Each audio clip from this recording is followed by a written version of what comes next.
Hello, everyone. Welcome, welcome. Hi, Katharina. How are you? I'm great. I'm so excited for today. I think we're gonna have a great fight today. So yeah, I'm really thrilled. How about you? Yeah, it's the first tiebreak that we're commentating on here, and it's between two Indian players. We have Divya Deshmukh versus Harika Dronavali, and honestly, it was really cool to have Chad do some research for us yesterday, right? I mean, we saw that Harika does have a one up on Divya, maybe a couple ones I think it was up, 7-2, if I'm seven to not two. mistaken. Yeah, so we'll be Yeah. very intrigued to see the result or just the action of today. Mhm. But yeah, both games in the classical portion were a draw, right? That's true, but I have to say, especially the game yesterday, I feel like Divya was on the driver's seat. Like she pushed really, and I Yeah. could really sense that she was like playing for the win already yesterday. In the end, it was a draw, but she really has the motivation and she really believes in her abilities. So yeah, I mean, we already talked about this. That I'm more rooting for Divya, I guess, and you are for Harika. Yes. So that's really exciting. Yeah, I'm curious how it will go today, especially in the shorter time format. And also, we only have one tie break, so we can stick to this game and to Yeah. get all of our attention only on this, which I think is really nice. So, yeah. I agree. And welcome to everyone in chat on Twitch and YouTube. We're going to hire Katerina over there on the YouTube side to check the chat and see if there are any cool comments and interesting questions for us to answer. And of course, we have our regular trolls, viewers on Twitch joining us today. So let's switch scenes to our main commentary where we are going to wait eagerly. Shall we make some opening predictions? What do you think? Prediction for I think I could imagine that it's going to a shorter time from it also. I could really well imagine that it's not over after two rapid games. So that they're gonna go to 10 minutes also. So yeah, I mean that's what I would like to see, like that we really see a big fight. Yeah. How about you? Yeah, I think so too. In terms of how many games they'll be playing, for sure, I'm hoping for as many as possible, especially with the Blitz, where things could get really, really crazy. I saw that we discovered yesterday, they removed the Armageddon. So, no, there's no chance for pieces to fly because there's always going to be some sort of increment included. Like 3 plus 2, I think, is as low as they go. With the 5 versus 4 minutes, and you have maybe seconds on the clock, the piece will end up on 3 squares at once. This is very, very common. And in terms of openings, I'm thinking Ooh. maybe Divya will be playing 1e4 today. What do you think? Yeah, I mean, it seems like she had great opening repertoire all along. So I really think that she would be comfortable with switching it up a little. So I could imagine playing her e4 today, 100%. And also because you said we don't have an Armageddon. So Yeah. in theory, they could play forever. If they just make draws all along, we could be here in 2 days still watching them play. I don't think that's gonna happen. Though I would love to commentate Yeah. 2 days straight with you on this time break. Yeah, I mean, But sorry, Catherine, I'm cutting you off there. I mean, I've played like some chess marathon where we played all night and ended up like leaving only at 7 o'clock in the morning. But commentating, I think a commentary marathon might be something different, right? We're gonna have to have some lozenge sponsors or something. that's true. That's true. No, this is gonna be a nice matchup, and also they're really good with each other. So I think, I mean, in general, it's not so easy to play against a friend. I mean, they won the Olympiad together last Mm. year, 2024. So they're about both from India. They know each other. Yeah. But yeah, I mean, from the score that Harika beat her more than the other way around, we just see that Harika is in the top for so much longer. Like Divya just got there. She increased a lot recently, and Harika have been like top level chess player for a really long time. And we got the first move already. Yeah. And just to remind you guys, today we only have a 5 minute delay. Because it's a rapid game. The last days we had 50 minutes, and you were right. Oh my God, you're a future teller. We have one e4 here. That is so Yay. nice. Yeah, I was just busy looking at the age difference between the two because, of course, there's a huge chance that Divya obviously studied Harika's game sort of growing up, wanting to become a really strong chess player. And I see that there's a 14, okay, maybe my math is wrong. 9 plus 5, 14. 14-year difference between the two of them. Mhm. And Yeah. just looking here, she's going for the center really quick, like she's playing with c3, d4. And I mean, they know the theory, they're blitzing it out. And to the position we have right now, I see there are a lot of games that have been played before to this position. Like here, bishop b6, it was the move, yes. Oh wow, the move's coming in so quick today. This is crazy. Yeah. Knight c3, and Oh, I mean we see black has a really nice here on e4. let me Divya. actually get to the same. Yeah, I'm I in the don't think I'm in the same study. Wait, study. sorry. Yeah, this is Ah, like on me. I do apologize. Let me get there so that I can see what you are doing. Uh, 1 second. Yeah, I think we're on the same page now. All right, my awesome. Yes. apologies. Yeah. So here we see, okay, they're blitzing this out. They both Mm, have more time than they started with because they get a 10-second increment. Yes, 10 seconds. yeah. And this is really surprising me. Okay, here there have been games already where they took on f6, but now is like a decision made. She first takes here on c6 to destroy the pawn structure a little bit. And yeah, black is probably gonna take here, but they can also take here first on f3, so that's probably also something she's considering, because this would also destroy the white pawn structure if taken back. And so we need to calculate if takes, like what is happening. That's very true. um Like maybe, I mean, white can easily play rook g1 there, right? Oh, Okay, so we got the moves flying in. She took on f3, taking back and taking on c6. So both have double pawns here. And Divya not thinking at all. She hmm. knows this position. She knows this position. We're in move 17, but she's prepared, especially this. And look out, we're threatening a4, trapping the bishop here on b6 because the bishop cannot go anywhere. Yeah. So yeah, maybe you can just move your bishop to a5 instead. Do they know that it's rapid? Maybe they think it's blitz and they're like, yeah, I actually have to play really fast here. Yeah, they're preparing already for the Blitz playoffs later today. Yeah, but it's nice to see an Italian game being played, and it was also it wasn't even the quiet. Actually, could we go back to the opening? I think that maybe they'll start slowing down here for a second.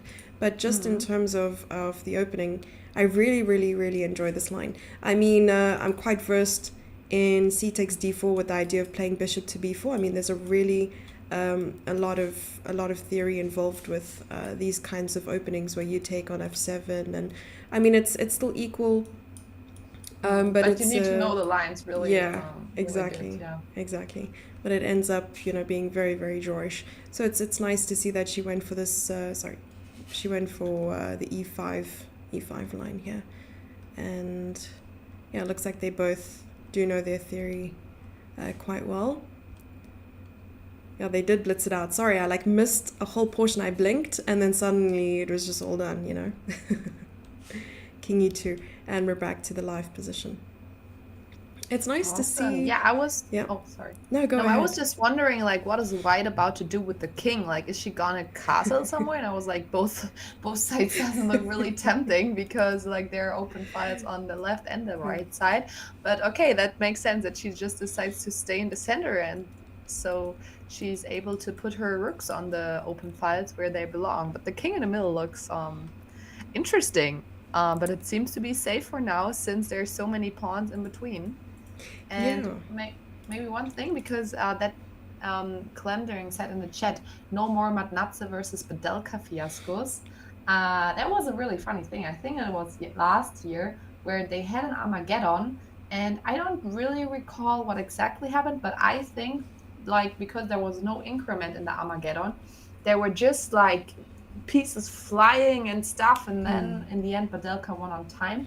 Maybe you remember this a little bit more, what exactly happened there? Honestly, I only saw photos. If it's some fiasco that took place, it's likely that I only have my news source from Twitter or something like that where people have been commenting. But yeah, it would have been nice to obviously have a clip of that in this very moment to just check it out.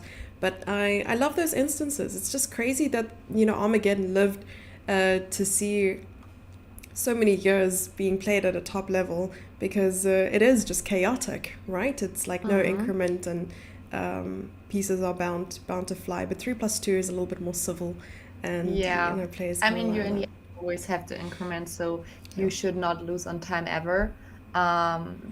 So yeah, that's probably a really reasonable change. And also here, I like the position in general that they chose to play because it's really a fighting position, you know? Like both sides have really a chance of winning here. Like there's so many ideas. I mean, we already pointed out the ideas for white, like to play on the open lines, maybe play against G7, but also black is trying to open up the position here somehow to play against this king. So yeah, what do you think about the two bishops here? Well, with the pawns locked on the dark squares, Katerina, I feel like just according to what we've learnt about bishops, they like to have range. And here, with the bishop being trapped behind these dark squared pawns, it's going to be quite tough for white to activate the bishop. And here, black seems to help white in a way, but also try to open up the center, right? It's kind of a gamble. It's like, do I open the bishop, but I want to attack the king? And if black doesn't do anything to counter in the center or the queen side, white is simply going to follow through with the idea of doubling up and pushing the h pawn. So maybe this is necessary. What is your take on this position right now? Yeah, I would 100% agree. And also the move C5 like underlines what you just said. Like I guess we should not take here because that would crack open the center. Like after this, black would be able to take here. So yeah, black definitely needs to play in the center. White is playing on the side. So whoever is quicker in that might be successful. And maybe white is also going to push the Harry. Harry the Um, h pawn. so yeah. I like that. Oh man. Harry the H pawn, Gary the G pawn, and all the other pawns have names too.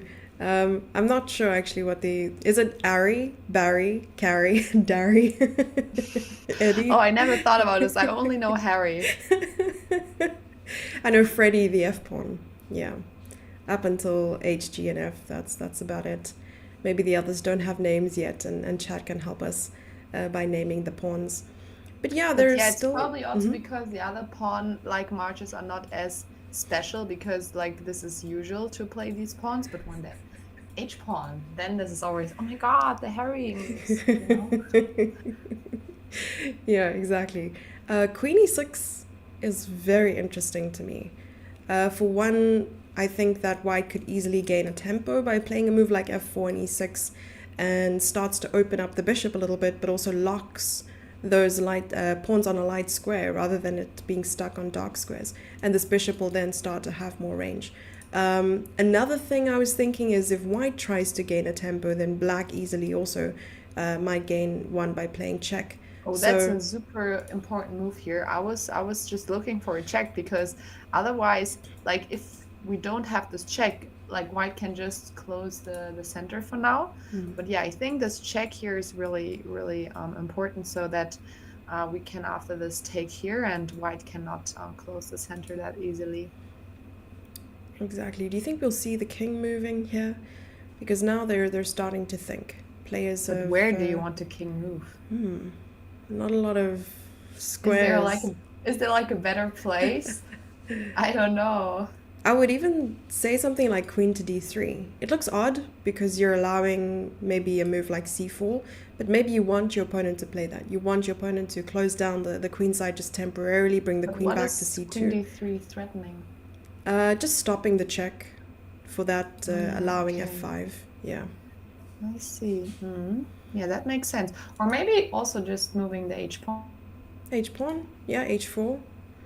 Or king d1 if we don't want to move the queen away. to allow, because this is ideal. I mean, white wants to achieve, um, a closed center to be able to successfully and, Hmm. not be interrupted with the idea of attacking the king side. Um, but I think if I were to choose a side to play with, oh, we see queen d3. No, that Oh, was that what was I you. did. Okay, my bad. I got excited there for a second. I was like, whoa. They're listening to you. Oh, that would have been amazing. Oh, king Oh, f1 happened. But that's interesting. also something you suggested, like moving the king. It's on the same diagonal. So maybe king But maybe she f1. wants to go to h2 at some point. Exactly, yeah. Maybe this is the plan. Hmm. But then Harry, the h pawn might not move. Yeah, that would probably not be the right idea when your king is on h2. It's interesting how you could have one idea going forward, then the dynamic of a position could change simply by one pawn move, and your plan has to change along with it. And often I find that in games that I've played, I've wanted to stay consistent with my plan regardless of what my opponent has done, and that has often been a huge downfall. So your plan has to be adaptive, right? You have to change your plan according to what the position demands, and sometimes that means putting your pride aside and creating something else, a new idea, a new plan, and that's what White is doing here. Maybe initially, Divya wanted to attack with the pawns on the king side, but decided, okay, king safety is more important here. And after a move like queen a6, just sneaking in a check, king g2, king h2, and continuing with her plan. So I'm curious to know what the evaluation is. I haven't switched the engine on yet. Have you done like a sneak peek? Have you checked? No, but let's check what the Yeah. evaluation here is. I would say it's probably pretty equal because both of them have like good play. Yeah. So yeah, that would be my guess. Mm-hmm. Oh yeah, it's plus 0.3. So a little advantage for white. I didn't necessarily think that, but interesting. Okay, so it seems like she's not in danger right now. I mean, it could really quickly happen because she pushed all her pawns really far that at some point she's overextending, because maybe she can't protect all her pawns later in the game, but she should definitely try to. So yeah. B is the best pawn. Pity there none left. Yeah, this is the only open file in the position right now, which is not at all being utilized by the players, maybe later on. But even so, I don't think it's where you want your rooks to be, because maybe the action is not there at the moment. And the king is on the king side, so I always love these games of like queen side attack versus king side attack, where kings are castled on the same side. And I've always thought, why would a queen side attack even be a possibility of being like winning? Because the king is, on the king side. So whoever's attacking the king side should be winning, right? Like just naturally. But it's not always the case. Yeah. Maybe one other thing is the plan with f5 also helps us to activate the bishop and maybe have some bishop h6 ideas, because right now the bishop is not really doing anything. So besides that, we can close the position a little bit in the center. We also activate our bishop there. And yeah, I mean, black, the bishop on h5 is not really doing anything. So I was thinking on how to activate it, but I don't feel like there is another square on the board right now where the bishop would do more. So maybe it's just doing its job on keeping the queen here to protect the c2 pawn. Yeah. Indeed, even though the bishop is sort of offsides, it's still doing a really good job. My question is probably posed towards Divya. What are you going to do about all those pawns locked on dark squares? And you mentioned a little bit earlier there, Katharina, that the pawns are quite extended, right? Like it's going to be really tough to maybe she hopes to exchange. Maybe this is the plan all along, like exchange the pawns and hope for a really nice a nice endgame or a better endgame. Queen c6 is on the board. Yeah, YouTube chat also just said I like the offensive pawn structure, but it could prove fatal for Divya. Yeah, so it's not an easy structure, that's for sure. I like the offensive pawn structure, but it could prove fatal for Divya. Yeah, so it's not an easy structure, that's for sure. So they Tricky move. What is Are you this there? threatening? Just taking here because the queen is hanging, right? Are you alive? Yes, I'm here. Hello, hello. Hello.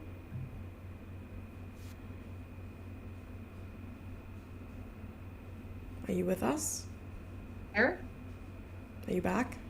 Testing. I'm here. Okay, yeah, the call dropped for a second. You disappeared for like 2 seconds. Oh, okay, but Yeah. I heard you all along. Okay. Yeah, that was a little bit strange. Okay, So you we're didn't back. see my camera for a second? I think it disappeared on. I'm not sure. Maybe chat can help us out because I wasn't looking at OBS. But we're back. I can hear you now. Tell us more. Oh, chat is also saying that the stream dropped out. It shouldn't have. Let's see. Yeah, we shouldn't have dropped at all. There's no issues on my end. Let me know, chat, if there was an issue. Sorry about that. I take full responsibility. Or I can just blame South Africa. I mean, this is also another thing. Okay, so it seems like we have a new stream going now. Oh dear. Okay. Sorry about that then. My apologies. I had no idea how that even happened. Okay, so I guess we're back now. Okay, awesome. Okay. And yeah, so the threat of queen c6 is to take here on d4, and you cannot take back with the pawn because the queen on c2 is not protected. So yeah, the question is, maybe we remove the queen now. I mean, the idea you suggested earlier. Oh, she's just taking on c5 now. She's saying, okay, you're not double up here anymore. Also, my king is not on this file, so I'll just take this pawn right now. And if you decide to take on e5, well, then maybe I can put my bishop on this nice spot here on d4 then, and I have a really nice bishop. I think this takes some insurmountable amount of like knowledge and experience in positions like this to actually take on c5 confidently, because one, it goes against literally everything we learn, right? We learn not to double our pawns. We learn to make sure our pawns are connected and our center isn't endangered. Also, it doesn't allow this king to g2 move anymore because of d4. Like, what is happening? Yeah, I definitely think she's gonna play bishop d4 next move. I mean, maybe black doesn't even need to take this one because this is really opening up, and I think maybe already losing, because then your rook is attacked, and when the rook moves, then g7 is really, really dangerous here. Not sure if that works. I mean, you can, if you take bishop d4, rook e7. Yeah, it looks really dangerous for black, to be honest, because our bishop is now super, super active and your bishop is stuck on a5 not doing anything. True. Very, very good point. Wow. And she is taking where we just said that might be losing. What is happening? Hang on. I mean, I didn't find like a winning line. I just thought like she shouldn't take that pawn because our bishop gets so active. Yeah. And I did a sneak peek again. This is giving white like +2 in this position. Katharina, what is happening? Crazy. But the material is equal, right? Yeah, 5-5 and rook Yeah, e7. I think that Haruko simply thought, rook e7 and my g7 pawn is safe. I turned the engine off just to try and figure things out. Maybe there's a tactic that we missed somehow, and Maybe I'm even thinking, oh dear. I think you can take on g7. So I guess it's all about the activity of the pieces. Like all of our pieces are attacking and all of Black's pieces are defending. So maybe that's just the point why this is so much better. And maybe, yeah, maybe we can get our queen to also threaten on g7. Like I don't know where, but it would be nice if we had it on g2 right now.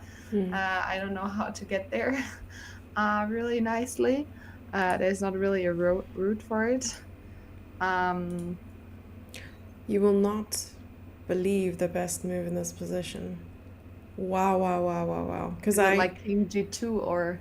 it's something wild, similar to that, but because I was thinking about ways in which we could either get the queen involved, like queen d2, queen h6, but the queen is covering the whole 6th rank. Believe it or not, it's actually the back rank that is weak with queen b1. So queen b1 Oh, I'm just threatening queen b8. Yeah, queen b8. Okay, queen b3 with the same idea, right? Like Yeah, I now guess so. if queen to e8 stopping the check, d5 is hanging, so very, very nice alternative to this idea. Maybe even queen e8 might be the best. I didn't check, but queen e8 is what I'm thinking Black might play. And perhaps even followed by... I also put the engine on and I see that like white is fine with trading the queens, which is a little bit counterintuitive because we would think, okay, we're attacking, we want to keep the queens, but the end game is so much better for white because we just have a bishop and Black doesn't, and you cannot really activate this too soon. Our bishop here is protecting everything nicely, and yeah, we just keep the pressure going there. And so yeah, if you defend the 8th rank, we can play queen b5 next move. Wow. Very, very nice find. And I like this evaluation too. Maybe we'll see this idea of queen b5. Do you think she will spot it and know that this endgame is actually just much better for her? Yeah, I think she could really likely play this. Also, she's 3 minutes up, which is definitely in her favor. And yeah, I mean, king g2 just going away also seems really logical because then, as you said, the pawn is also hanging the next move, so Black needs to figure that out. Yeah, I think both moves could be really likely. Yeah, one of those two she's for sure gonna play. There's not much else she can do. So she's thinking either this or this because your king cannot move anywhere else. So it's either queen b5 or king g2 that we're gonna see now. It's a big positional commitment to trade queens when you're attacking. And what I think is also going through Divya's mind at this point is that if you give the queen, you can also compare queens, right? White's queen is a little bit more active than Black's. White is also threatening queen b8 as well as queen takes d5. But also upon king g2, there's maybe a possibility, no, there's no possibility whatsoever for Black to play c6 because one, that covers the whole of the 6th rank, but also there's no counter to queen b8. So maybe the point is that after king to g2, queen back to c6.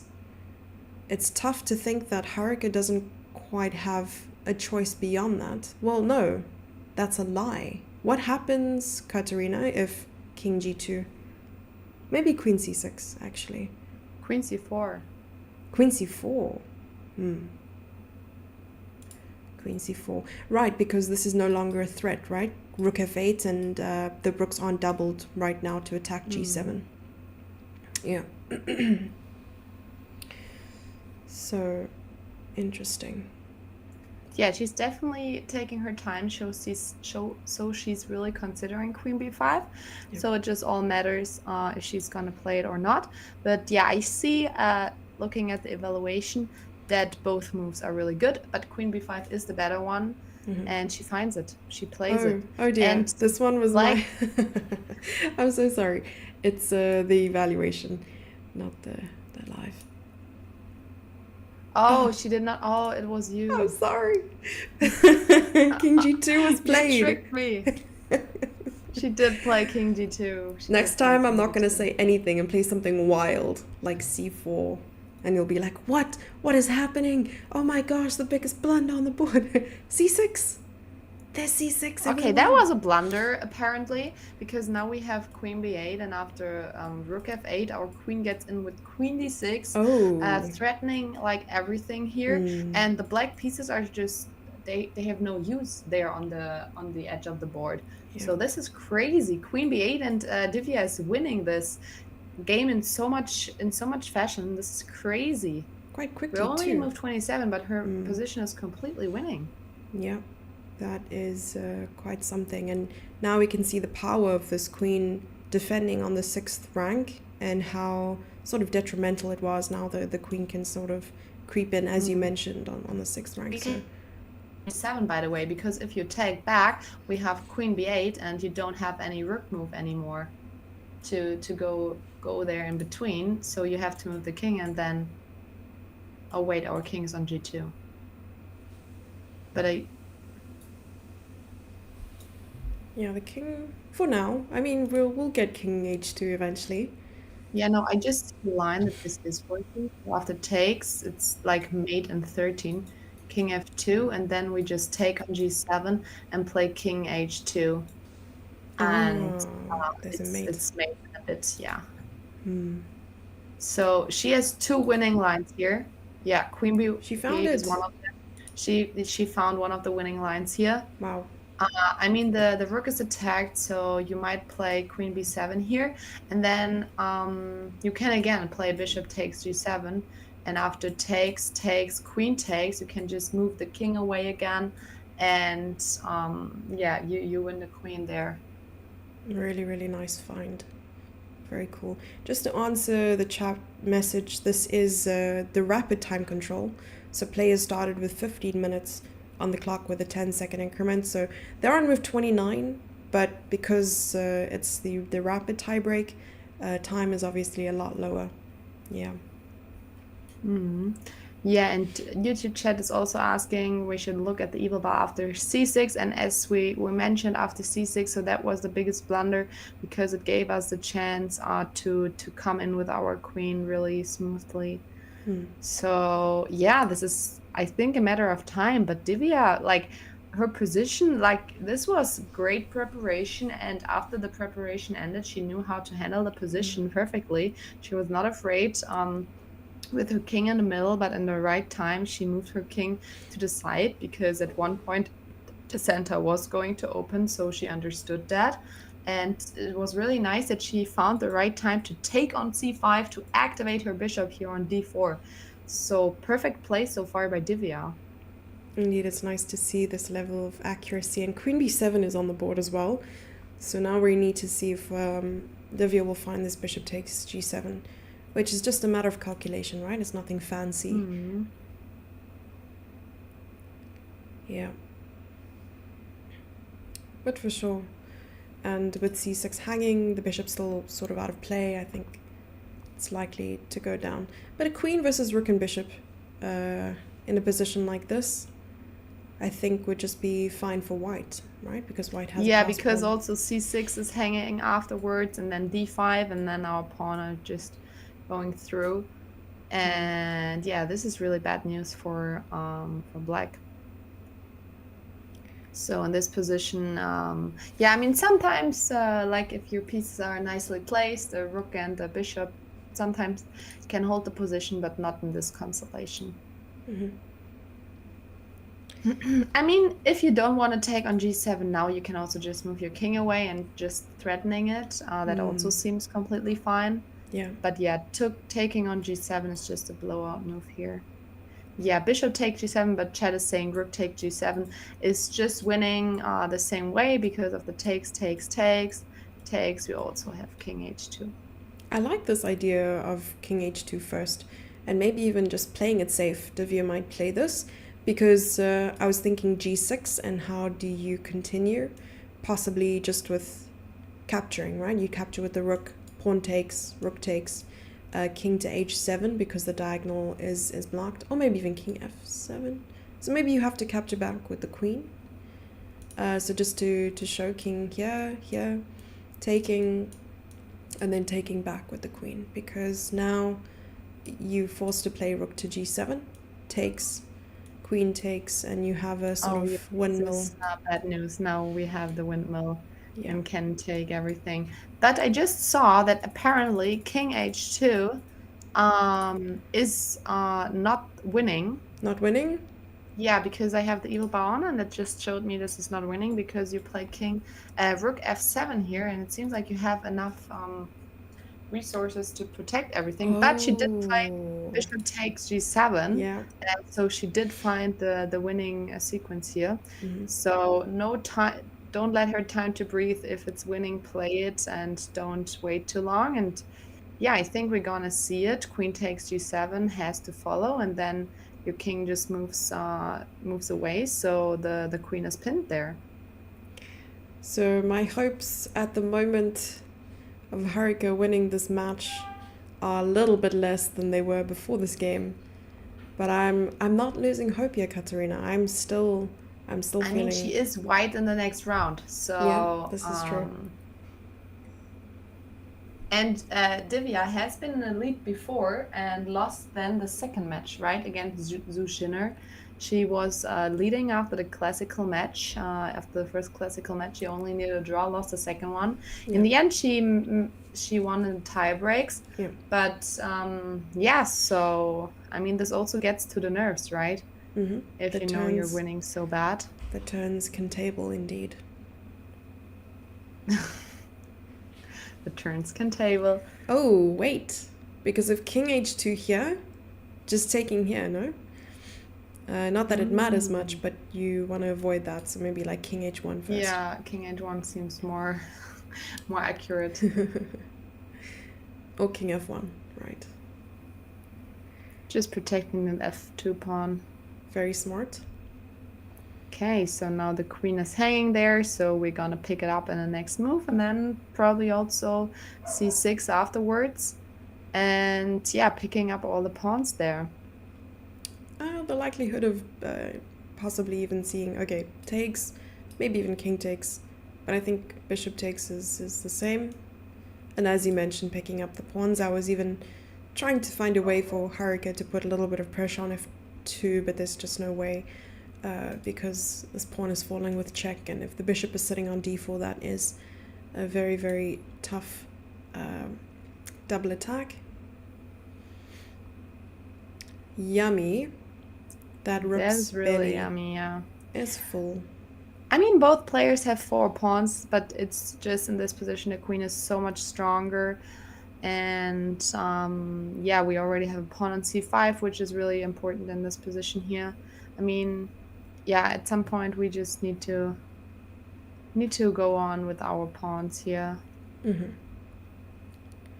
And d5 is likely to fall next. Yep.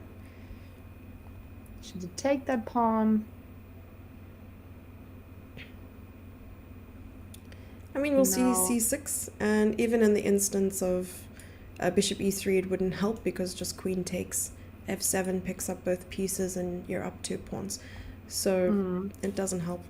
Mm-hmm. Yeah, this is a really nice motive of queen takes f7, so the bishop needs to protect the c7 square, because otherwise we can just sack the queen and promote another pawn. Mm-hmm.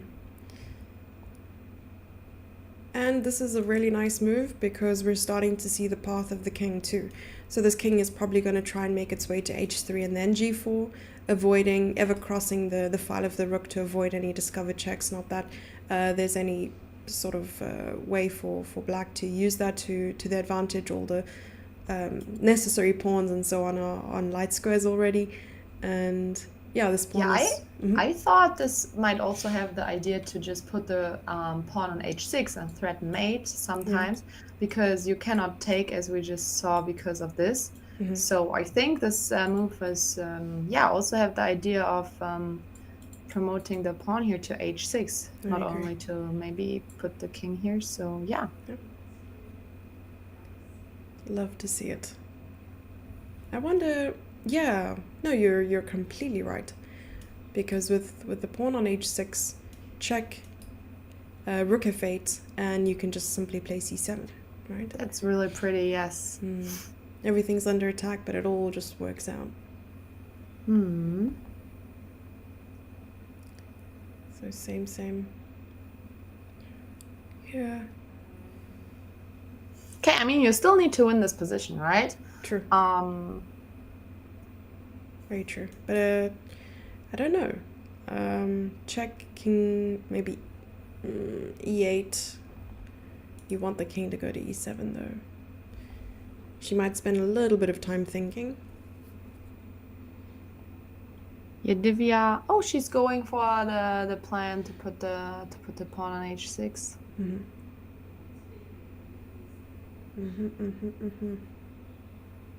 Both players are under 5 minutes now, so we're gonna see the moves flying in. It's the wormhole of time.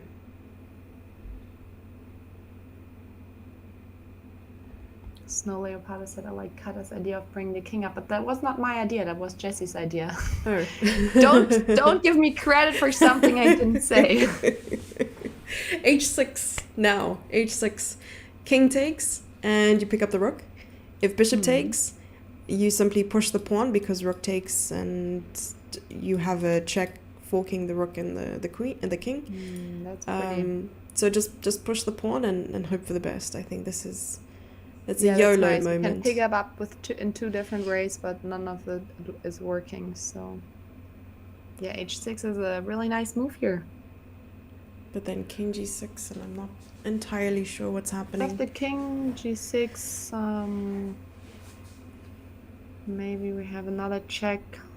On e6. No, maybe it's... Time to bring the king. Yeah, we all have the same. You misspelled Jesse. That's a nice one. I use that a lot. Can happen. Yeah, I'm like, yeah, sorry, I just had a She's typo. going for the h6 thing, like you said, and immediately king g6. She for sure saw that you cannot pick up this h6 pawn there. And we have another check. And now the queen is probably going to the 7th rank to prepare the pawn push with c7. So yeah, you can either go to d7 or e7 here. Both looks really tempting, and then just choo-choo. Choo-choo.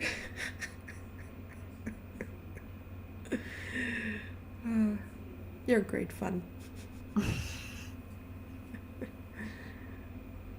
dear. Yeah, I was wondering, like, queen d7, rook f7, and you're a little bit stuck temporarily. Yeah, queen e7 was played instead. I agree with this plan a little bit more, just because maybe you have a... I take it back. I take it back. Difficult job. Maybe now we can pin the rook again with queen e8. I do like that. And then bring the king. It's still not easy. Because, yeah, and bishop takes h6. Oh, then just c7, right? So taking again is not possible. The king is forced to move, maybe. Oh, she's repeating one time, but I 100% don't think she's gonna repeat this position here. She just wanted to reconsider to move maybe somewhere else with the queen, so maybe the 7th rank wasn't the easiest. Maybe just going back and preparing c7 another way. I mean, you still need to protect the pawn, so maybe she'll go to d5 or to c4. Okay, but now can you take on h6? Someone says, threefold repetition, please. So we do have fans for Harika here, because Harika would be so happy with the draw. This was nice. So now there's no rook f7 anymore, right? So that was the idea here. Now that the king took, we have queen d7 again, and then followed by c7. Very true. But what happens after queen to d6? Is there a check? Maybe there's a check first and then playing c7, right? Can we not just after rook d6 just play c7 and yeah, then we just queen and then we have the same position without the c pawn. Well, we do queen, but we also Yeah. lost the queen on the way. I was thinking exactly the same thing. I was like, oh, but this is just winning. You get a queen. I'm like, I already have a queen.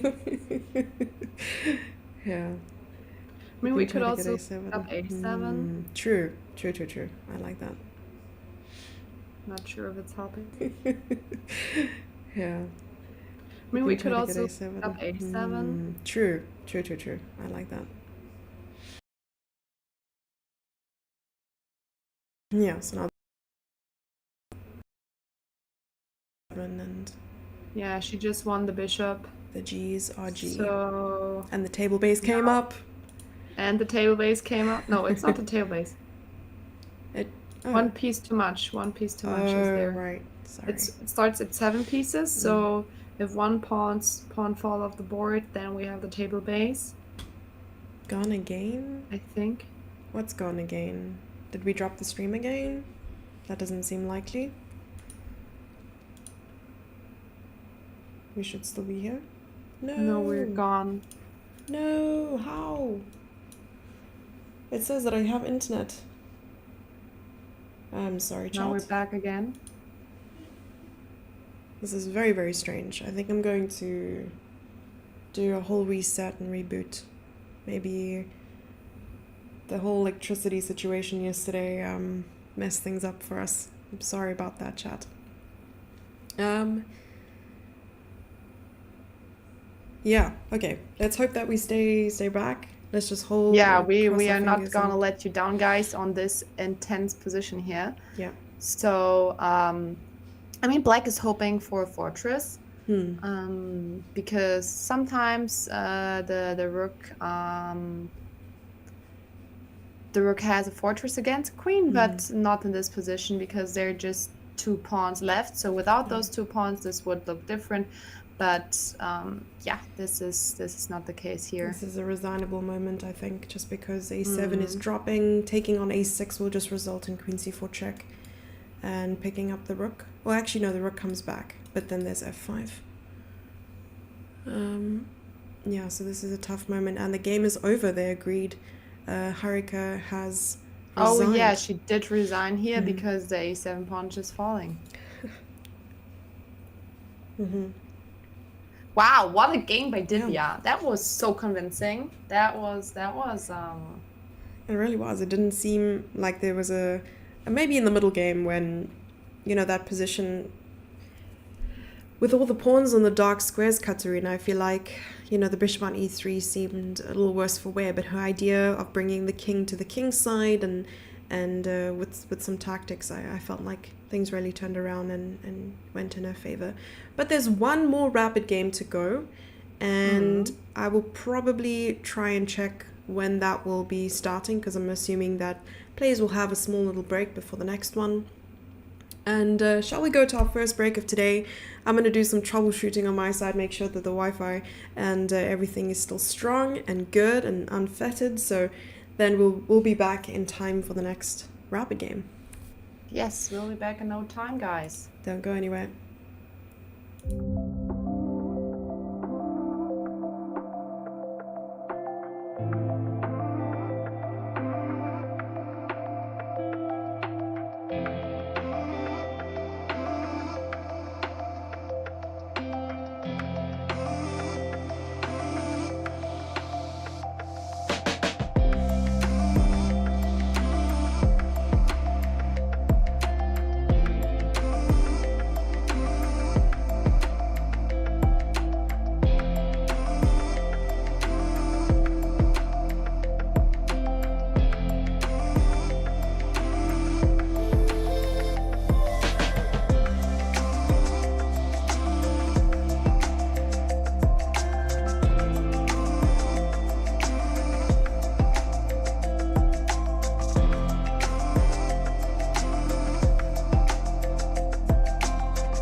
we are back after the break. And you know what, Katarina? This is Tell me more. it's a very, very, very critical moment for these players, because they're going into game number two, and I can only imagine the kind of stress that these players are under. Because Harik is in a must-win situation. Divya needs to just maintain composure with the black pieces and try to secure a win or a draw. So, yeah, what do you think is going through their minds right now? Yeah, I think probably Divya is on bigger pressure because she's like, okay, I only need a draw. And it's really hard to play a game when you know you only need a draw because sometimes you play differently. It's much Yeah, easier when you just play off and you just like, I play like every other game, right? yeah. You shouldn't be like, okay, I'm playing for a draw here because that could mess with your mindset when you're not playing the best moves because you think, okay, this is more like solid, I'm going for this line. But sometimes attack is the best defense. So yeah, I think mentally it's harder when you know, okay, I only need a draw. And I mean, Harika is like, whatever, I have to win. So I don't care if I'm gonna lose or draw in the end because I need the win. So she's gonna try it all. Um, Yeah. yeah, so she has nothing to lose now. That's true. Um, And in itself, this could be some sort of Armageddon, right? Because it's a must win for white, and black is just satisfied with a draw. So it's like a rapid Armageddon. And yes, we are patenting that uh, that name for this round coming up. I wonder how long we have to wait for them to be seated. So if we have any spies of the official broadcast in chat, let us know if the players are coming in or how long they have to rest before the next one. yeah, so I think it's starting every hour if I'm not mistaken. So we should get the moves 5 minutes after 2. Did I hear So puzzle racer break? God, there's cars in the mechanic. yeah, sadly you had to go into the mechanics, otherwise we would have raced here a little bit. No, but I can recommend the Lichess puzzle races if you want to do some puzzles with your friends. It's really nice. Mhm. I'm doing that really often. Oh, that's awesome. And what's Yeah, your what's high the score? score? Yeah. Is the question from the Mm. great Denton. So they're playing the tie breaks because the official match was even. So Divya won the first tiebreak match, and they're playing best of 2. So right now, a draw is enough for her to secure her semi-final spot. So yeah, that's what's going on now. Mhm. I did bring up the official broadcast just to check out the cameras. So players are not yet seated. It looks like Harika is about to sit down. She's just Hmm. switching out the chairs because players have their own sort of preference when it comes to chairs, and the arbiter is helping her out. This is like a play by play. I'm enjoying this very much. Yeah, and Harika is seated, waiting for Divya to sit down across from her now. I like that they have these like cameras embedded, uh, right in front of the players. So you get this like from the bottom up action shot with the pieces and so on. It's very dramatic, and I love it, especially in these intense moments where you can see the emotion on the players' faces. And Harika's sitting there now with her hand over her face, just trying to maintain composure before the game. I wish we could show the camera on stream without getting in trouble. Yeah. You can't go detective mode today. That's unacceptable. Unacceptable. It's your only job as a Hmm. viewer. How dare you? But yeah, if they're in time, we should get the moves in like 5 minutes. Yeah. So that's gonna be intense. What opening do you think we're gonna see in the Hmm. second match today? That is a very good question. I think seeing that we saw Jobava London yesterday, I am hoping for another one of those, or perhaps even something like a Catalan or a Torre, or just some basic. I think that Oh, Harika you might think she's play. gonna go for a really basic opening? Like Yeah, I mean like solid opening because the I think Catalan is so. more solid than like really rah, I need to win this. I think that another approach might be just Harika trying to take Divya out of her opening preparation from the start, because as we've seen, Mm. Divya's preparation has been spot on and really good right from the start of this tournament. So if she's able to, play even like a simple b3 or knight f3 and go with a reti, I think that's could be quite far from opening prep, or I'm not sure, some sidelines and so on that she That's might whip out. true. But just holding I on also to. saw an interview of Harika where because she was also in the last tie breaks, right? She also had to go into the tie breaks before. Yeah. And she said she did prepare for the tie breaks, but none of her preparation came. Oh. So, yeah, that was really interesting for me. So it seems like she did not.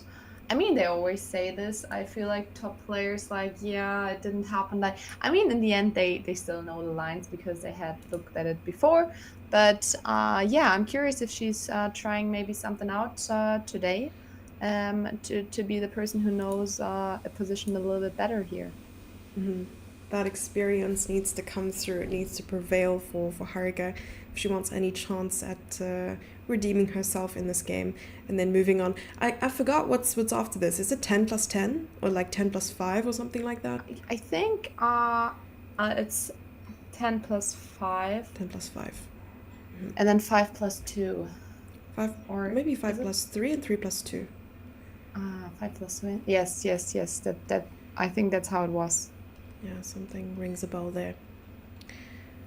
But yeah. Okay, 2 minutes, and then we get the moves here. So tension is rising. The players are in a must-win situation there. How do I mean, you. Harika is in a must-win situation, not Divya. Yeah. But when we look at the elo, I mean, they're not too far apart from each other, right? So we see Divya's Mm. elo is 2463 and Harika 2488. Oh. So they're really close to each other, right? Mm-hmm. That's some very, very high ratings. I'm surprised that Divya is not yet a grandmaster, and I'm hoping for her sake here that she'll be able to achieve her grandmaster title quite soon. Because if she Mm. proceeds, to the semis and then the finals and ends up winning the entire competition, Chad suggested, and you also tried to help confirm there, that she gets a grandmaster title. Is that correct? Mm. Yeah, that's what we discovered yesterday. And I'm just checking because the elo there is actually her FIDE elo and not her rapid elo. Her rapid elo is a little bit under 2400. So Hmm. it seems like Divya is also going to win a lot of rapid elo in this tournament because she also beat Ju Sinner before. So Hmm. that's looking good for her. Okay, that's incredible. Okay, thanks for doing a little bit of research there. Mm. Girls got tired of Yeah, this chat and is went on this is strike. this is all the standard elo. But yeah, Divya never crossed the 2500 until now. So she does need the elo and the norms to get the title or get it on another way. So yeah. I'm going to do a little bit of research and see how many norms Divya has, if any. We Let's just quickly saw just take a look. YouTube. Idita said, I reached 1000 elo yesterday. Where's my GM title? Well, congratulations on crossing the 1000. Yeah, I think the GM title should be around the corner any second for you then. And my dog is in the room. Maybe he should come say hello. Yeah, he's a grandmaster. He's our resident grandmaster for today. Quickly just taking a look at any GM norms that she might have. Mathematically correct performance, well above what needed for. Oh, I don't know if she has a GM norm at all. Maybe chat can confirm or deny this. And it is now 6 minutes past 2, and for them, So- 6 minutes past 4. So we're gonna get the moves any second now. Hopefully. On the live feed, it's still showing an empty chair for Divya. And Harika's been waiting now for the past maybe 4 minutes. Ooh, I hope she's not going to start the clock. That would be some drama there. Yeah, the arbiter might come around and start the clock for them. And maybe she left. She ran away, changed her name, started a family on the countryside, and became a No chess anymore. No, that farmer. would be sad for all of us to see. Yes, indeed. Oh, I'm mistaken. Divya had crossed the 2500 and 2024 October standard rating list. Oh, that's cool. Okay, so she only needs the norms then. Yeah. Okay, so then I was wrong there. So she had live elo over over 2500. Thank you for that. So she only needs the norms then. I will check that real quick, that information. I really hope that she has at least one norm. I mean, she's gonna get the title soon anyways, because she's so strong. I don't doubt that. So I think she knows it herself. So I guess she's also not in a huge rush there.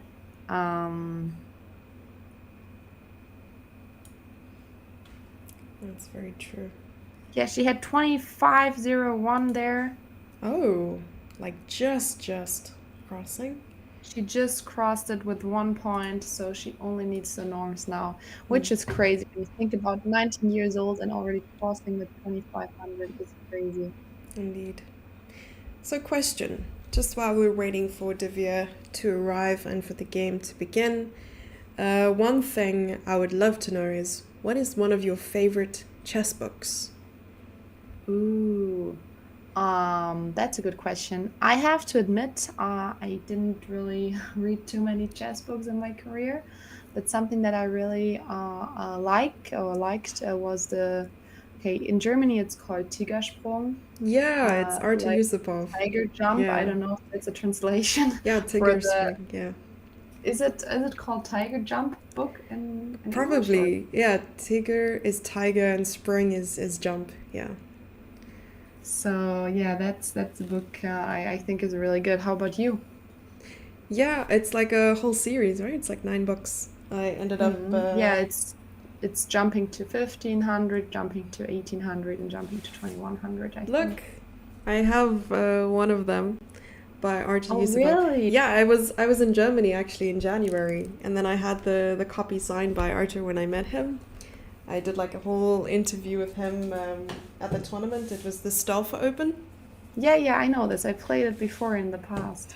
Amazing, yeah. So it's a great series. I definitely can agree with you. It's like one of my favorite book series. I also use it to coach sometimes. But one book that I've read multiple times just because I've enjoyed it was Winning with the French by Wolfgang Ullmann.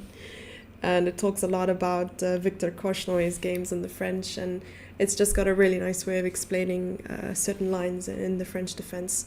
So that's been an enjoyable book. I enjoy these books that's not just about the chess, right? It's about the entertainment aspect of storytelling and that kind of thing. It really builds, and it like keeps your attention rather than it just being instructive and chess only. Another book that sort of goes along with that narrative is probably Bobby Fischer's 60 Memorable Games. Yeah, I don't know if you've seen the book or No, I read have anything not. about it. Really, really great. I recommend that one. Like, it's so much fun to I read. think ask Yeah. like top players what their favorite books are. They really often say books that are from top players who analyze their own games. So that's what a lot of really good players like to read Yeah. to get into their thoughts. So yeah, that makes a lot of sense to me as well, to just understand your competitors more, like their thinking process. You can learn so much of them. Yeah, you can't trust anyone who says their favorite book is like Mark Deverevsky's Endgame Manual or like Gary Kasparov, my greatest predecessor. Like, you can't trust these people. Like, delete them from your life right now. That's true. That's true. Yeah, that's crazy if you say that as your answer. I agree. Those books are incredibly difficult to work through, and if anything, it's like a law manual reading the Constitution or the dictionary. Hmm. And so, very, very tough to do alone. Who would you say are the three greatest women in chess and history? Wow, that is a big question right there. So, those who have made an impact on and off the board, I would say Judith Polgar, along with Mm. like just how far she got in her competitive career, as well as her impact in the world of chess, like not playing. I'm talking about like the global chess festival. She had Chess Connects Us, some event that she hosts in Hungary every year, and she's involved her sisters in this project as well, which is quite nice. I think Susan, along with Judith, are definitely some of the women who will leave a legacy for years and years to come, regardless of Mm. their future contributions to chess. But yeah, Judith has always been like one of my favorite players in general. I think another female player, of course, is Ho Yufan. Okay, I see that Divya has finally arrived at the board. Ho Yufan, just having, she's still quite active. I think she plays in some leagues sometimes and making some appearances here and there. Thinking back as well to some Yeah, I players like just have the before my list time. open of women who crossed the 2600 rating mark, and Hmm. there are only six of them. Ooh, can I guess? So we're Yes. talking Judith Polgar, Ho Yifan, Ju Wenjun, um, oof, uh, Susan. Did Susan cross 2600? No, she did She not. didn't. She got like high, like 25 maybe. Wow, this is like difficult, right? So that's only three. I mean, one we already mentioned yesterday. I think I said that she crossed the 2600. She's also still in the game here. Yeah, is it Lei Ji? No, I said it about Conero Hampu. Ah, Hampi. Humpy Canary. Okay, that's amazing. Are Yeah, there any? yeah, I told you guys that she was the second woman ever to cross the 2600. Incredible. So she's one of them. Then you already said Hu Yifan and Judith Polgar. And then there's also Alexandra Garishkina and Anna Musishuk. And then also Ju Oh, Benjun. So those nice. six cross the 2600 mark. So a lot of female legends there. So yeah, that's a Incredible. great chess by them. Yeah, I love that. I wonder how many females in the world are grandmaster, right? Like open I title think it's grandmaster. about 45 or something, It's quite a long something list. like I this. like that. But Yeah. I'll double check. I don't want to say anything wrong. Not at all. I believe you already.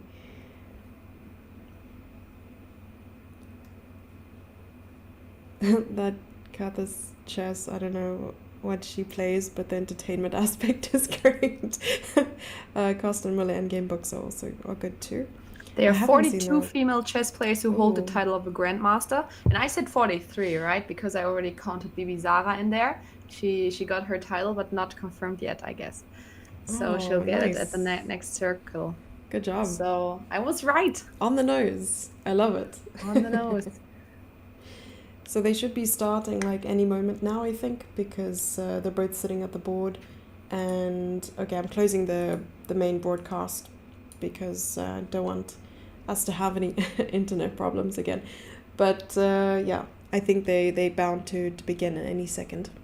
Oh yeah. Also, someone said we should change the title. It Oh, still says round two of the type of the quarterfinals. I see. Let's quickly contact our team and see if they can change the And we have title. one G3. That's surprising.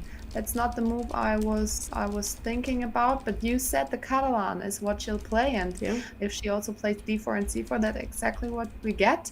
But I thought she might be playing something more aggressive, but she's going for the solid approach, knows that she probably just have so much trust in her position understanding here that she's like, yeah, I'll get a slight advantage and I just gonna squeeze it out of her. So I guess that's her plan for this game here. Wow.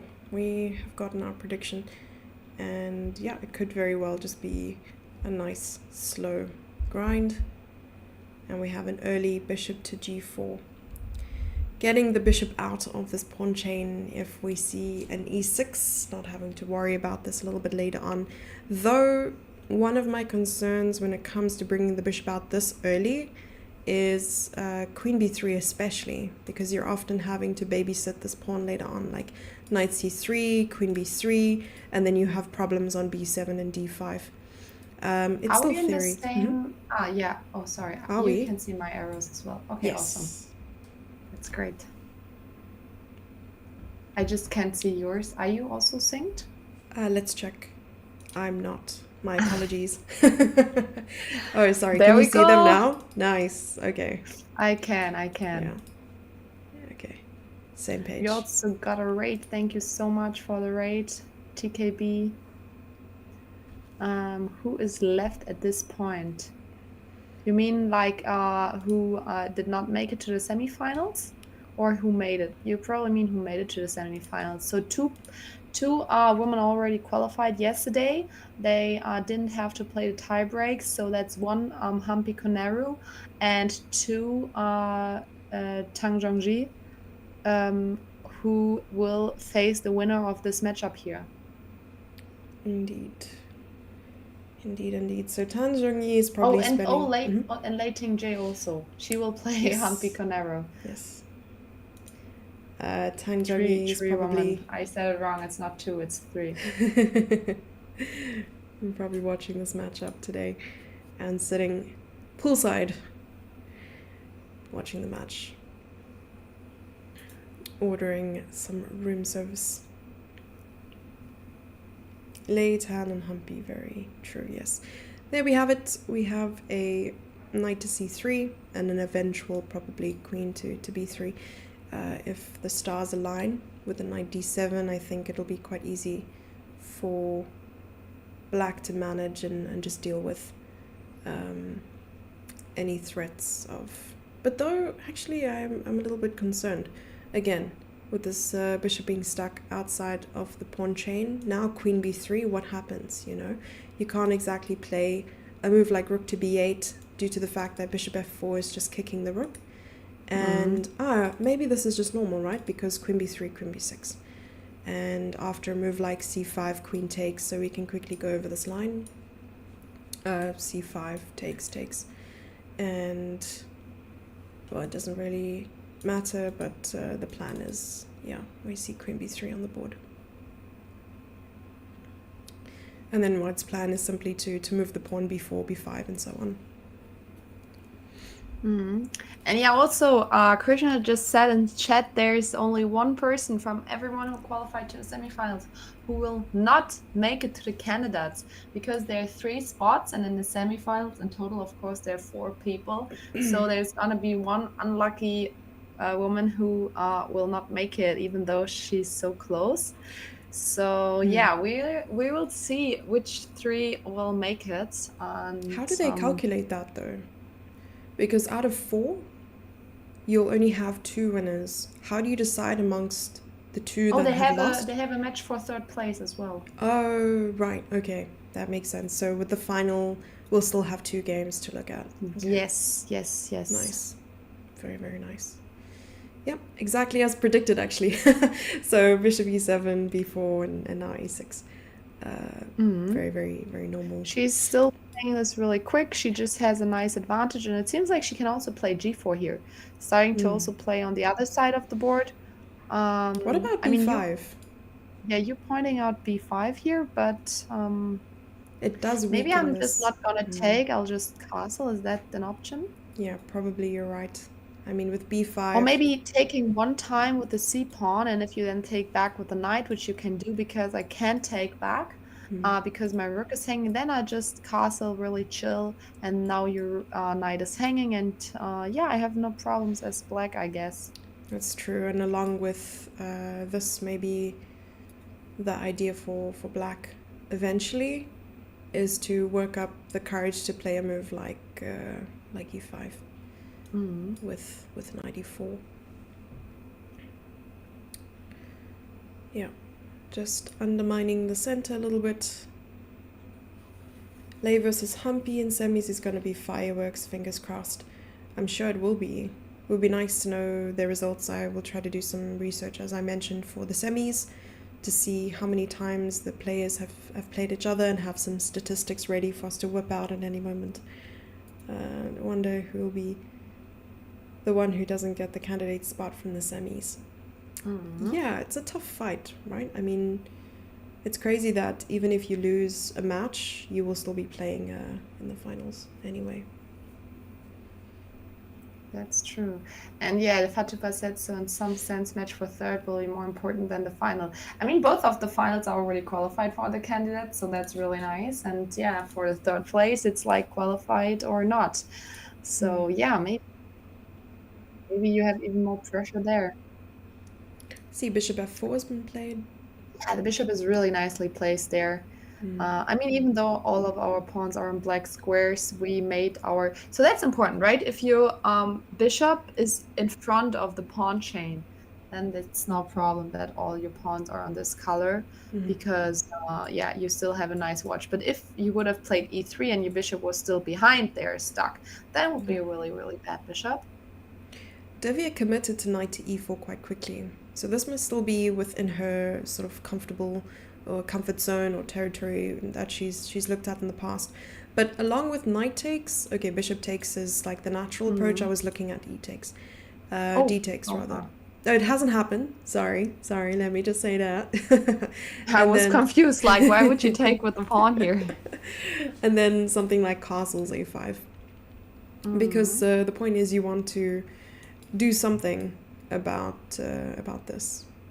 Okay, let's go back. But I think you're fine if you would just take back with the bishop instead if there would have been a taking, because then like white can never move the knight here on f3 without us being able to trade the bishops off. And also I think knight e4 is a really natural move because you have a little bit less space here as black, so you would really like to trade pieces, and also now your other knight can come to f6 at some point. So this is a really, really natural move. That's where the knight belongs, a really nice place. And yeah, as we already said, like taking is not really something you would really do, because then you can never move this knight without us being able to also trade off the bishops here. Katharina, do you think we'll see h4, h5? Harry the h-pawn. I'm always here for a Harry attack. Yeah, that seems really logical to me. That seems really logical. Trying to trap the bishop here, so black needs to rack, probably just h6, so she can go back to h7 afterwards. Or I can imagine maybe even putting pressure. Okay, e3 has been played, but putting pressure with a move like knight to e2 eventually. Another probably nice idea for white long term is to leave the pieces as they are in the center and try to play something like king e2, like we saw in the previous game where Devia just left her king in the center. But there the queens were still on the board, so I think that was much more crazy than here, because here, okay, it's almost endgame. A lot of pieces still left, but your king is not gonna be mated here. So yeah, I really like your suggestion of just keeping the king in the middle. And also the rook on the h-file can do stuff, so there's no need to remove it from the h-file already. And she did take on c3 herself. Devia took there to put her bishop here, so she did not want to play h6. She much rather wanted to put her bishop there. This is very pretty. Yeah, there's a pawn circle there. Yeah, it looks like a PlayStation controller. Oh, I see what you mean. Yeah, that's true. Yeah, so we'll probably want to press forward so that we can go vroom. Oh, someone in chat says Devia feels so passive. I think that's just her playing quite calmly and solidly in the second game because she knows what she has to do here. Yeah, I wouldn't call it passive. I mean, she's just trying to get her pieces on better squares. And now maybe black even can play with h5, right? So white already castled, but black didn't. So maybe we can do this ourselves. I mean, you could maybe just play g5 then to not open up the position. But yeah, Exactly. why not h5 here? This is called yeet mode. It's A what? A yeet mode? yeet mode. Yes. What does that mean? So yeet means throwing something forward in Uh-huh. Zoomer language. Then by playing h5, you've entered the yeet mode. Yeah. Ah, okay, so now she might be yeeting. She might be yeeting any moment now. Okay, good to know. I didn't know this word before. You didn't know yeet? No, I did not know Okay. yeet. Yeah, I think it's safer that way. I used to be surrounded by a lot of my students who used the word yeet, and then I Mhm. used it very ironically and started using it unironically and really dreaded the day that I ever made fun of this word. So, welcome. I hope that it becomes a solid part of your vocabulary. Awesome, I hope so too. Exactly, throwing stuff at a wall and seeing what sticks. I should hope that you never throw your pieces against the wall, chat. That is not to be done at home. It's not safe for children. But I would say usually at home you play like on Lichess, just some online chess, Hmm. and you don't play with the board against yourself. That's very So true. luckily you cannot throw the Lichess pieces on the wall, but you could throw your phone on the wall. You I could. don't recommend that. You could throw your phone Um, or your computer yeah, screen. no, that could break your phone. That could be a little bit unfortunate. Yeah. Or you could, yeah, just be normal and don't eat your phone. Mhm. Unless it has a good protective case, in which case, you could just go nuts. That's true. That's true. 100%. Chat. I'm enjoying this. Okay. Using a very important time now to decide what is next. And we Um, see that they both are down to 11 minutes, so they invested like a little time, but I would say their time management is really good until now. mhm. So yeah, they still have time to have a think here if something crazy comes up. I agree. I And think we have it's some important to emojis on know. YouTube. I love when they're like spamming like emojis. That's so cool. Thanks for that, guys. I'm having Keep YouTube keep FOMO. that going. Yeah, on YouTube also. We're also happy about all the likes you are giving us. So keep that also going. Shout out to YouTube as well. Yeah. Or you just smack your table. Oh my gosh. Okay, so now we see she has a bishop pair here with the white pieces. And that means she's trying to open up the position, what we already talked about a lot of times. And she got a nice position here out of the opening, Harika. Harika is doing Harika things now. Yeah, Like she knows her position is slightly better. She feels good. She's a good she's just a really good chess player, right? You yeah. just the first game she didn't get the chance to show her play because Divya had such a good preparation, and Mm. right out of the opening she found all the right moves, and yeah, she just didn't really got into the game, you know what I mean? But Yeah, here it feels like she's really in the game. She has a slightly better position, and now she can just show her class. And yeah, I mean, do you want her to win? So we see another round of tie breaks. Do you exactly. want this going on, or would you I be do. happy if this ends after this round? I mean, I really want their players to play their best and not at all be disappointed in their play, but we always want more chess, right? I mean, we're chess players, we're chess viewers, spectators, fans. We want as much chess as possible. So if that means that Haruka then wins this game, then by all means, it is something I'm all for. And Haruka, like you said, I really like the way you put it. You said she didn't get a chance to strut her stuff and show her true style of play just due to Divya's great preparation in the first game. So yeah, she's sitting at this board and being like, I'm back, baby. There's nothing you can do to stand in the way between me and my amazing endgame skills with a Z. Mhm. So we're waiting. Yeah, and Chad is also saying we want maximum drama, and we get maximum drama with many more games. So keep it up. We want to see all the great chess that you can deliver. Exactly. I mean, we're talking early because this game Anything can happen yet, but I would definitely choose the white pieces here. You have the bishop pair, you have more space. You're already developed. The knight on g6 here is not really doing anything right now. So this is also the domination spot, right?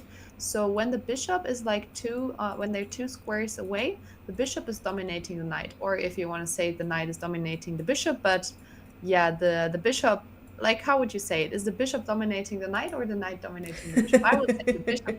Or no, my chess coach told me, Yeah. shout out to him. He said the bishop is always dominating the knight in this position Oh, I like because he that. has like Yeah. he has more space, like to the edges. That's true. It's So always about the amount of range that a piece has. I mean, the knight's done quite a terrific job at stopping the bishop from entering any squares in the sort of near side on the king side, yeah, h4, f4, and e5. But overall, the bishop does have a larger range, and perhaps your coach and you are right about this bishop dominating the knight, because the knight is the one that can't exactly move forward without the help of the bishop on e7. So if knight h4, I think the bishop on f3 will simply just retreat to a square like h1 or e2 safely without really thinking twice about it, just trying to maintain this bishop pair.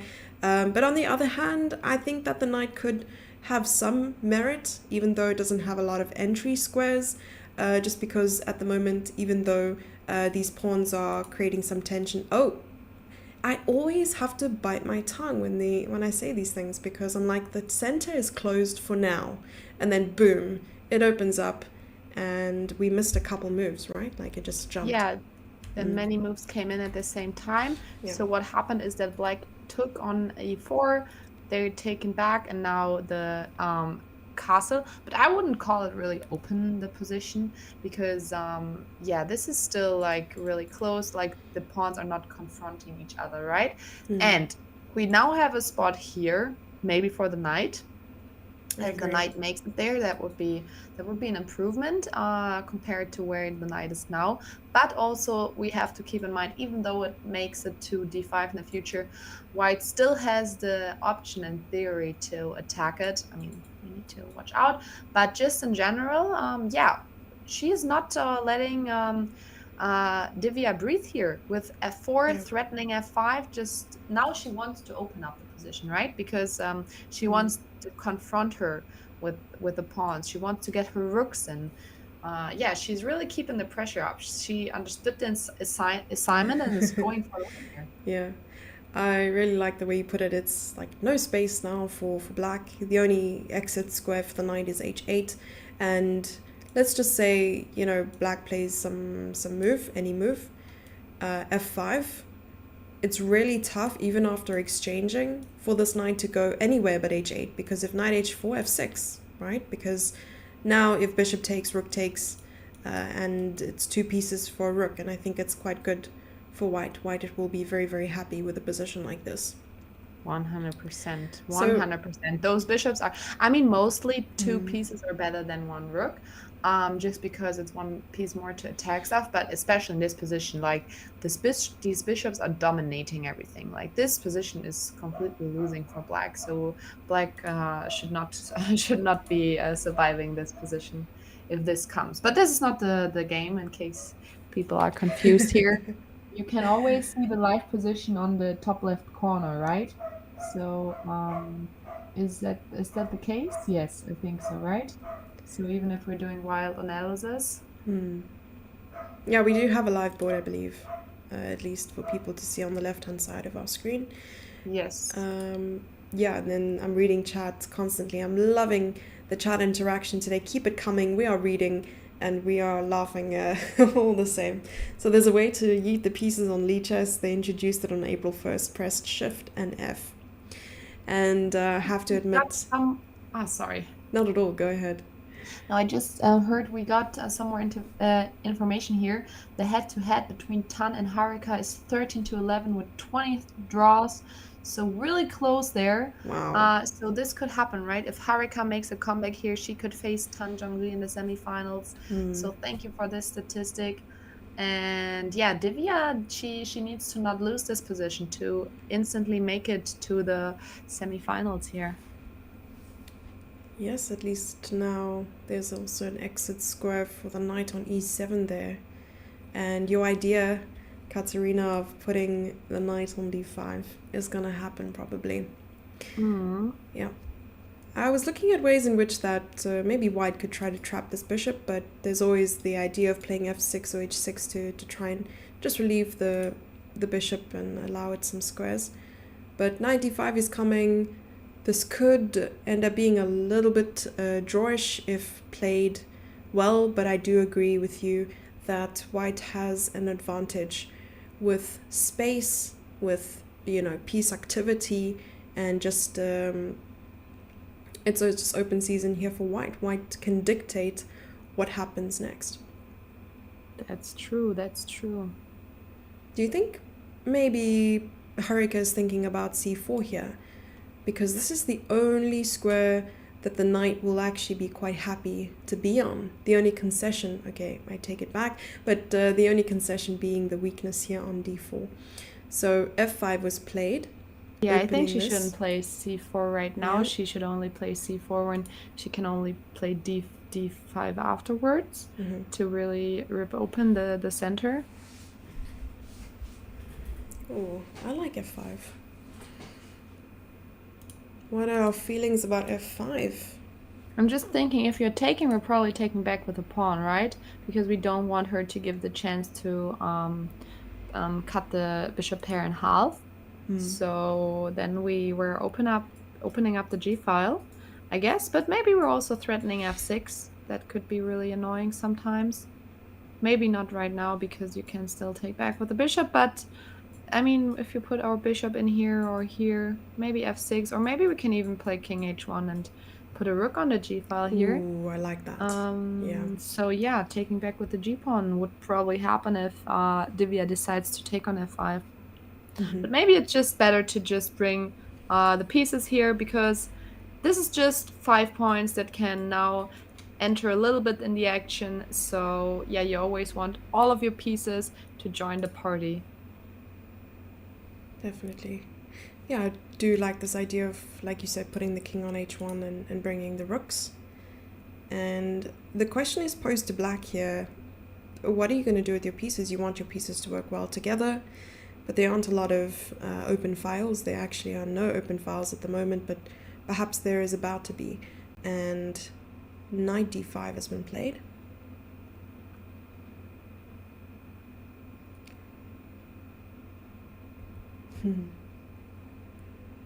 She did jump in there, which looks like a really natural move. And yeah, if white decides to take herself on e6, then we can just tag back and open up the f file, trading some pieces maybe in the future. And yeah, I mean, this pawn looks really, really weak, but it seems like we're fine here with the black pieces for now. Yeah, but this looks a little bit shaky to me. But yeah, engine says it's all equal here. So yeah. Curious what we're gonna see here in this position. Okay, she's not in a rush. She's protecting her pawn here on c3, ready to double up the rooks. So that seems like a really logical plan, like not rushing anything, first getting all your pieces ready. I was initially thinking maybe it's a do or die for this light squared bishop. Do we take the knight? But this seems like a very fair way to still maintain the pieces on the board and not have to commit to anything heavy such as that. But here you're protecting c3 and renewing the threat of taking the pawn, because I think here, Katerina, once the pawn is isolated, it gives white something to focus on, right? It gives white a weakness to sort of look at and start piling the forces on, piling the pressure. That's true. And we just got a really important information from the chat. Look at the time. Harika is more than double the time than Divya, almost three times as much. So that's also something. She's not only putting pressure on her in the position, but also on the clock. So this also helps a lot when you're just up on time and your opponent in critical moments has not enough time to find the best move. So she's doing a good job, like just keeping constant pressure on the board, but also on the clock. I think that is showing her strength and her experience at the moment, being able to manage time quite well and keeping composure. I think that the pressure is just so high. It takes a very, very like mentally and strong person to maintain this kind of. I mean, how do you find your control over situations where it's do or die? It's like a must win or must draw situation. Do you find it difficult to maintain a level head? Well, I never had tie breaks. I never played this format before, so I cannot say that. But I mean, sometimes okay, I need to win to win a prize. Um, and yeah, especially when I younger, I got in my head really much, like considering all the outcomes instead of just playing my best chess. But I think it got better over time. So yeah, how about you? Yes. Just some Swiss tournaments where maybe in the final round it's a really, really critical game, and even a draw would secure a good result for me. I've been on both sides, on the winning end of that and also the losing end where the pressure became too much. So, yeah, also We have not. to take Go a ahead. quick look maybe Yeah, at the move before. So rook yeah. f8, rook f to f8 seemed really unlogical because like the f file might open up and then your rook is on the e file. Yeah. And the thing is why it's not working, because if she would have taken on e6, then like taking with the pawn is the best move, and now you just don't have the rook on the f file anymore, because if you would have taken with the rook there, then bishop takes d5, c takes d5, and this is just a really, really bad position here for black with the isolated pawn that might fall in the future because you cannot protect it with your bishop. So yeah, this was a chance here for Harika to get a slightly better position here, but she did not play it. She doubled up her rooks, which seems also fine. And here again, like Divya is still going back, so this is the same principle. You can again take on f6, and if the rook takes, we take on d5, and if the pawn takes, then your rook is not longer on the f file, where it was better before. So that's really a well chance put. here for Okay. Harika to take on e6 and get a really convenient position. And YouTube is asking for the evaluation. It's plus 0.8 for Harika, so a really solid advantage here. I can try to bring up the board. I just wanted to show the previous result, but we do have a game with the evaluation. Let's get that up for you guys to see what's happening. Oops, sorry, must look super messed up. All right, there we go. I think it's been updated. Yeah, there we go. We have the live board with the evaluation. Awesome. So guys, if you want to see the evil bar, it's on the top left corner. So there, when the evil bar strikes up or down, we see it immediately. And we can scream blunder. So make yourself ready, if a blunder is happening, we will scream blunder. So all of the chat will wake up again. Yeah, I might leave the screaming up to you, to be honest, but Okay, I'm all awesome. here I'm for it. ready. I'm ready for it. I'm ready to scream blunder when this happens. Yeah, so we have on 3 boards the same position. I love the dedication here. I can remove one of them, but it looks a little bit strange. Yeah, sorry about that. So in case you can't decide, guys, you can it's up to you on which board you wanna see the position. Yeah. Now, since we don't have multiple games to look at, I thought let's keep things interesting and just have all of these. But yeah, for future tie breaks, for sure, we'll have an updated overlay. But let's enjoy it while it lasts. It's an anomaly. And rook a Okay, to d8. the other rook is coming to the game, and yeah, we saw, so she did took back with the pawn. She understood it, Divya, correctly, that she should not have taken here with the rook, so that was a good decision. And now Yeah, bishop so d6. she's under 1 minute now. She's Ooh. under 1 minute. Oh dear. Harika has 8 times as much time. Yeah, it's a lot more time to have, and it's very crucial to have this time. I think this is gonna be very big for Harika to put pressure on her on the clock. Only 10-second increment.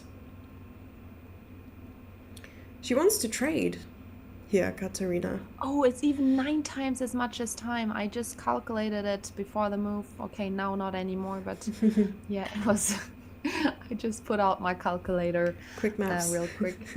So 8 minutes is 480 seconds, and then I divided it by the time Divya had, just Wow, I'm because I was impressed. curious. That in Yeah. itself is dedication, jeez. Wow. Thoughts. I have many thoughts, and one of those thoughts, what happens if rook f7? But then bishop takes. I take it back. Yeah, I think like black is super happy by trading off any piece here. So I think we have to go back with the bishop to not let that trade happen. And then just maybe at rook f7 in the future, but you always need to be sure that your rook is not going to be trapped. I mean, in this exact order, it will not be trapped. Like, for example, bishop f6 because b7 is hanging. But this is something you need to make sure that your rook will not be there as a lone fighter trapped from the other world. But yeah, maybe rook f7 in the future. I was wondering why a5 wasn't a strong consideration earlier with the rook still being on a8. That's true. Also, good point. Like after rook f7, the pawn on c3 always hangs. That's true. Yeah. I was thinking about that, but if there wasn't for bishop takes d6, maybe it would have worked because this knight was always defending the bishop, which was my plan, I guess. And maybe in addition to that, maybe leaving the bishop on a square like e5 instead of g3 would have been quite nice. Then playing rook f7, but rook f8 is now really, really good for Divya. Yeah, position almost equal again. But this is gonna be a long fight, this game. Like, Harika will play this until the very end because she's in a must-win situation here. So she's gonna give it her all.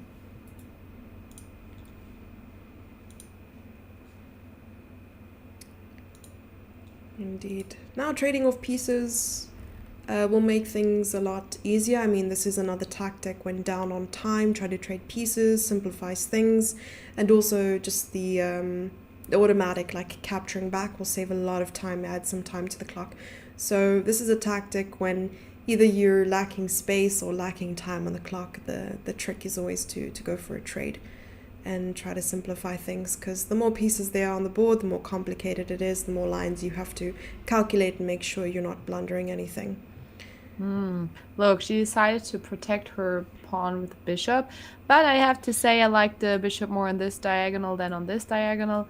But I guess she just want to be able to move her rook in the future. But yeah, bishop is not great here. And yeah, just one quick note maybe. If black manages to trade this knight against this bishop, we have uneven bishops. And uneven bishops are known to always be a draw, but I'm not completely sure in this position because rooks are still on the board. Maybe there's some chance to play for a win for either side, but probably not. So yeah, that's also something you need to have in mind.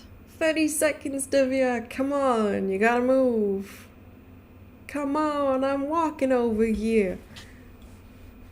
I think c4. Oh, Harika seems to has a drone and has some mountainous videos on her feed. So guys, if you want to see some really nice nature shots with a drone, it seems like you should check out her Instagram. That is I did so not cool. know that. I Thank love you, that. Chat. Very cool, yeah. But Batumi has a lot of really great mountainous areas and rivers and stuff. Well, rivers I don't know, but I did see some footage of a waterfall, I think. Yeah. Ooh. Okay, what can white do here? C4. Maybe bishop g6 seems like now after h6 happened, like a space where you could maybe put your bishop, but I'm not sure what it does there. But maybe just preventing the rook from going to e8. So maybe if we reroute our rook, we can put pressure on the e6 pawn. Maybe. That's a good Maybe idea. that's something we could do. I like bishop to g6 very much. And another thing I was thinking about is ways in which we could activate the king and bringing in h4 and so on.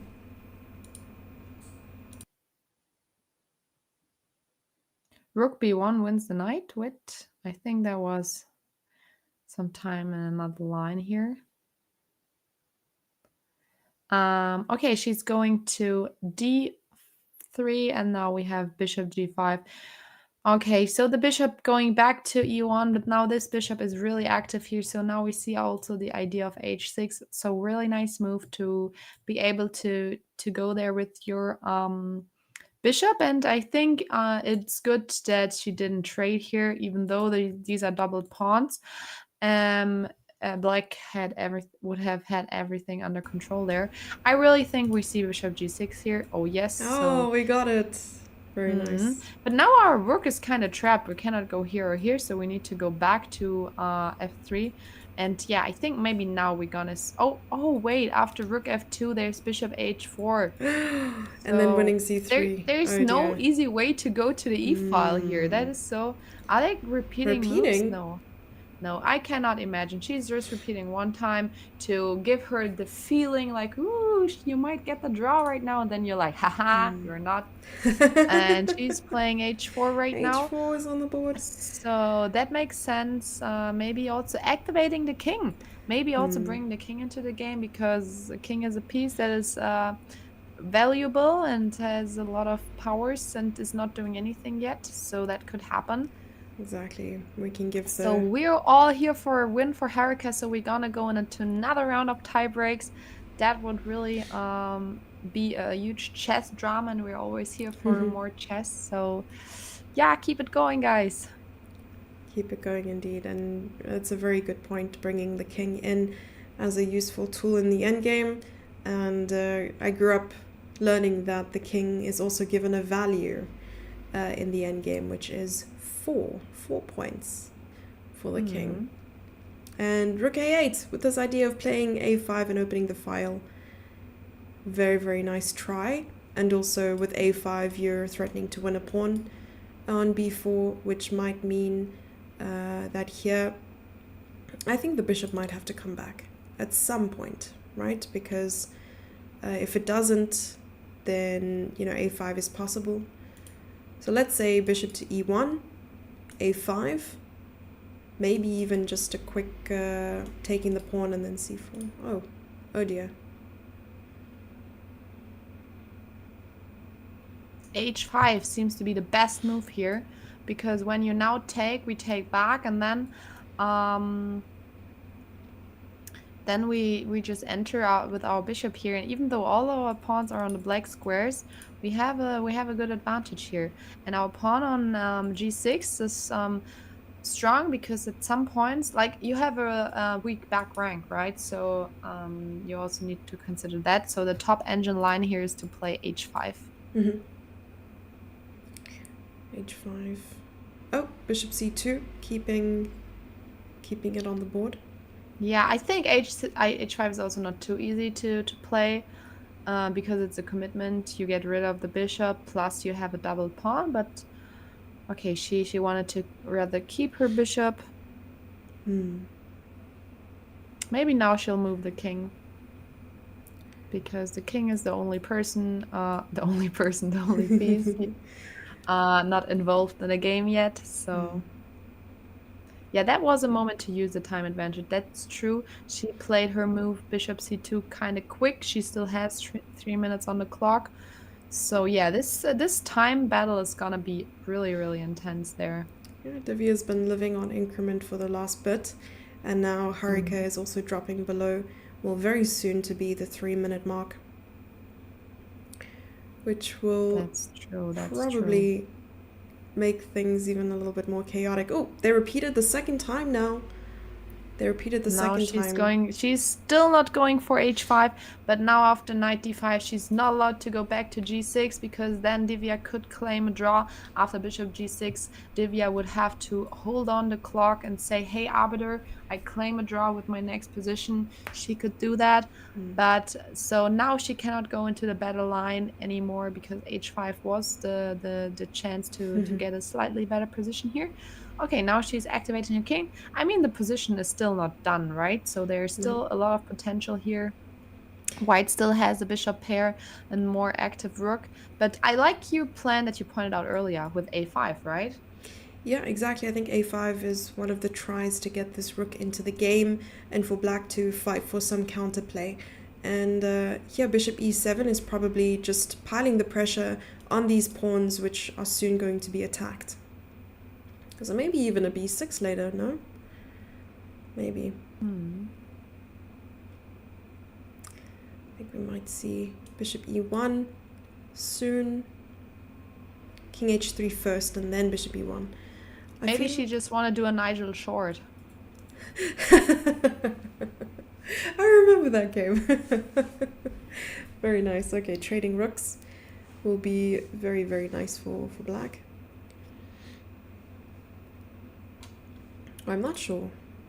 Yeah, it should still be equal.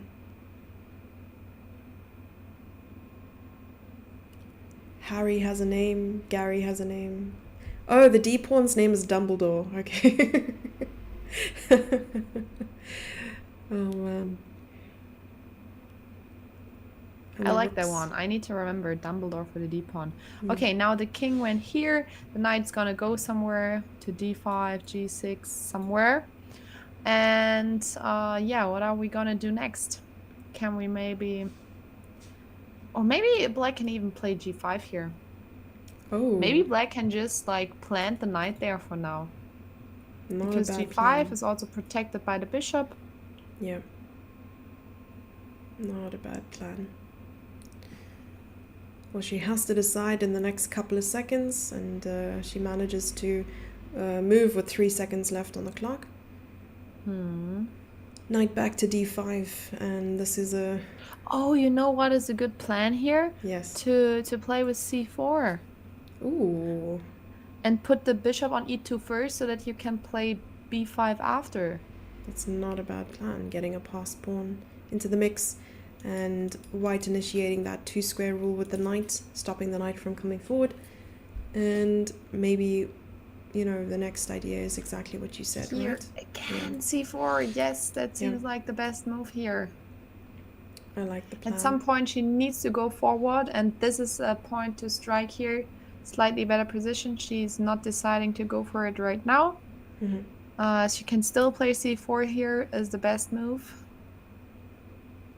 Let's hope she finds it. I think with c4 maybe she's just afraid of knight f6, right? Getting rid of... Oh, she did trade a pawn there. I mean, she could also go bishop d3 first and then c4 so that she has more pressure maybe over b5. I don't know. Yeah, the more pieces that come bishop off. d3 is also a really logical move there. And A5. a5. Best move by Divya, Wow. best find here. So she wants to trade off more pawns. Amazing. And if nothing happens, she might also get a passed pawn. So yeah, but I think she's happy with just taking here.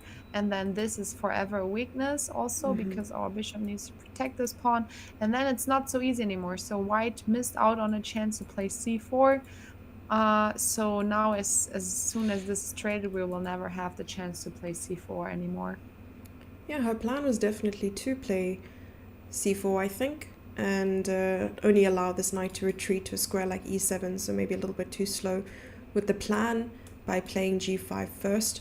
So now Divya is... I mean, she's playing quite accurately and very, very well, solidly with the amount of time that she has. I don't think a lot of people... She only has 20 seconds left here, Yeah. so she made her move with 10 seconds on the clock. Haruka still has 3 minutes. Maybe she should have went into a deeper think a few moves ago. She could have thought for like a minute at some point.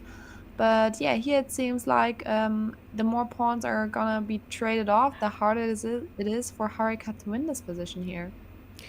Indeed, and someone suggested playing c4 in that position after a5, but b4 was hanging. The knight could have simply just taken Yeah, that's a on good b4. point.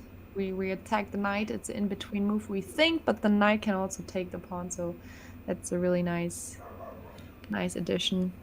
Looking again at this position, looking at the path of the king, always look for ways in which the king can infiltrate, and this is one way that white can go to just weaken the queenside pawns. That's a really good point. And she's going for it. She's listening to you. She's heard it. But the question is, does black need to react? Like if we play c5, b5, maybe black is just not going to react. And if we take here, we still don't have an infiltration route because the bishop is protecting the square here from getting in. Very good point. So, and it's hard for this bishop to move as well because it's really tied down to the defense of this pawn. But one note, maybe black has some counter activity here in the center by perhaps playing a future e5. And now the bishop maybe wants to attack from behind, playing bishop to f2, and eventually trying to trade a bishop. But I'm not sure if that even is the correct plan. Yeah. We also got the question who the winner will play of this tiebreak. The winner of this tiebreak will play Tan Zhongji in the semifinals. We just knocked out Vaishali, right? Yes. Indeed. Knight has retreated. Knight b5? With the idea of attacking on d4. Okay, the king is going in there. Oh dear. So the thing is, if we now trade off the black squared bishops, then we have a lot of weaknesses that we cannot protect anymore with any piece except the king.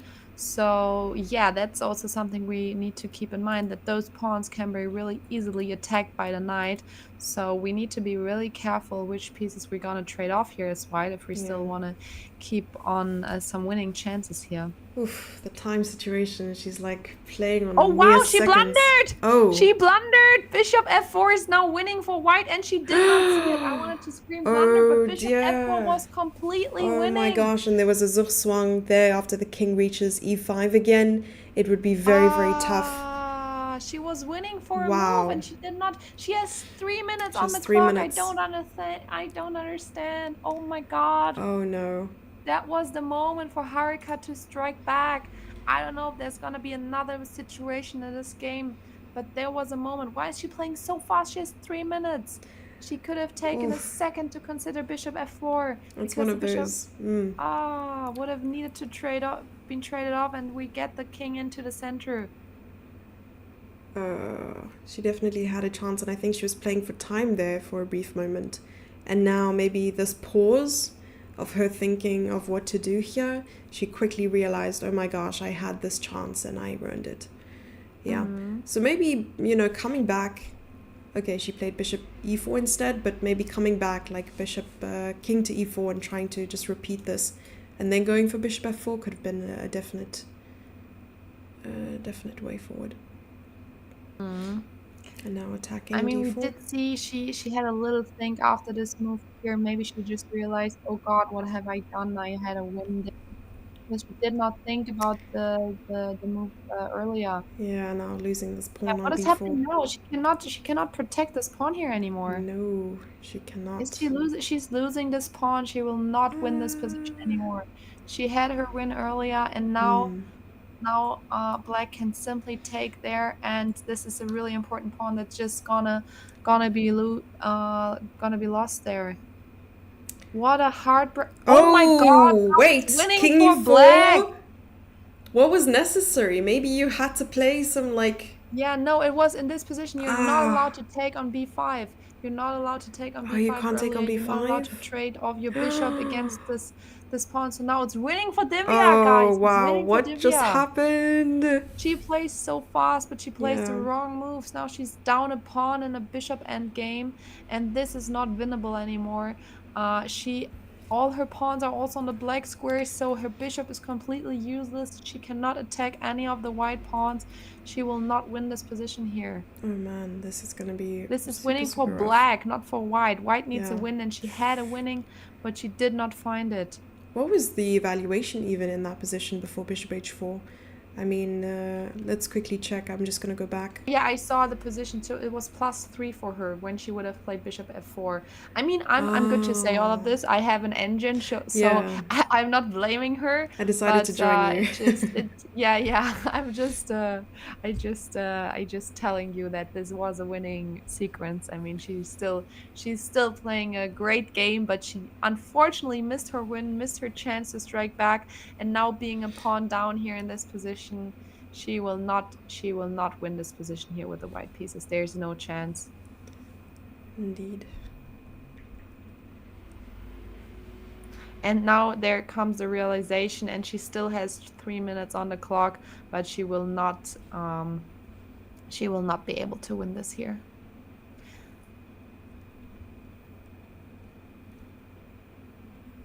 Yeah, I mean, she can try to get her king in there, but Divya also can get her king active and has a pass pawn herself. Wow. Now maintaining this. I mean, she was able to just keep, enough time on the clock to define all these things, but man, the evaluation was going crazy for a second. Can we show the winning line that Harika had available? I'm sure we can. Do you mind if we go back? I would do it after the game, I think, Okay. because they're down to not so much time in Sure. case something else happened. So we can have a quick look at the lines after the game. Yeah, of course. We can do that. I think white is still going to try here. Maybe coming around with the bishop, sitting comfortably over here, stopping the pawn. Ah, okay. Bishop. Oh, now you even have b3. That's a pretty move. That really is. Whoa. And she plays it immediately because after taking b2 and the pawn is queening. I think this could be resignation.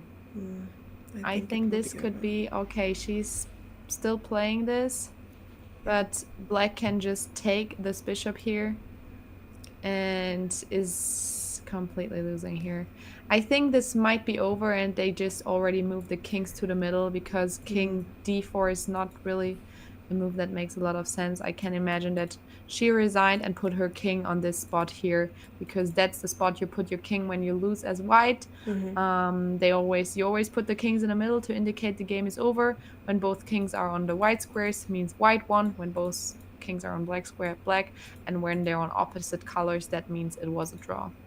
Big congratulations. So we got the result here. Wow, what a game of Divya. She really resisted here, even though Harika had her chances. She managed to draw this position here, and she is in the semifinals. That's a huge thing.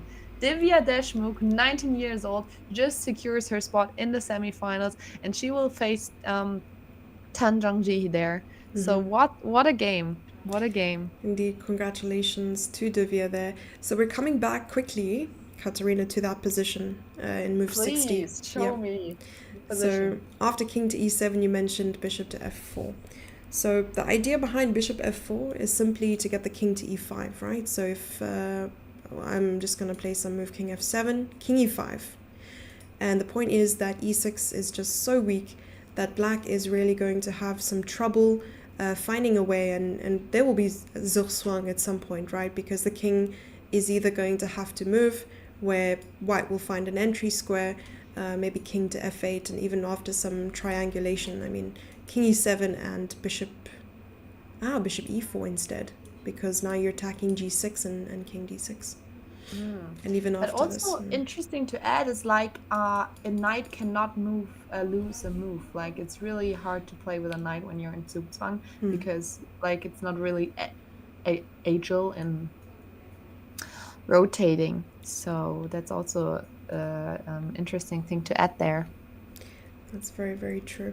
And I hope, this is really, really nice result for Divya, and I hope that she is able to have a really good couple of games against Tan Zhongyi.